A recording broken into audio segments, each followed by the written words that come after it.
My sister was born healthy. She was the first child of my mother and father. They were proud parents, and one day she got a fever. It was shortly after her 6-week checkup at the clinic.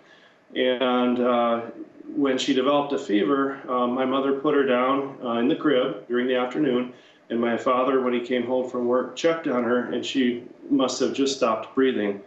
It happened very, very quickly that she spiked a very, very high fever.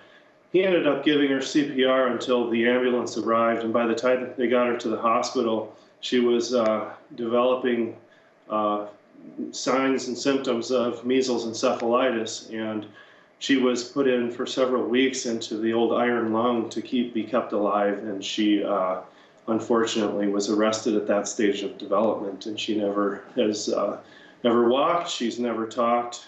She's had a very difficult life with a lot of complications. She was exposed not because of anyone that was known within the family. My mother, my gosh, she was overprotective of her first child, and you know, she'd hardly let people even hold her. And but what they did seem to find out was that she had been exposed during her checkup by someone she never even knew or met, or no one that my mom can even recall sitting in that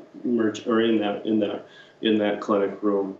And I remember the very early days of going to visit her in a institutional setting in which it was just a terrible situation. She was in an institutional setting with hundreds of other children who had complications often arising from infectious diseases. The doctors didn't think she would probably make it to her 6th birthday, but she lived for 47 years. We all have the common bond that we all want to protect our children, we want to protect our family, and those who are most vulnerable in our populations and in our family situations. I would say just continue to take a very close look at the evidence from a very objective standpoint.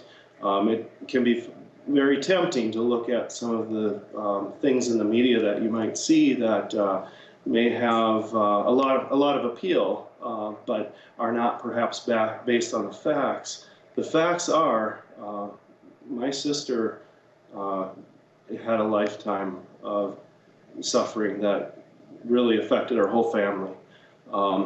And we can prevent this in a third world country.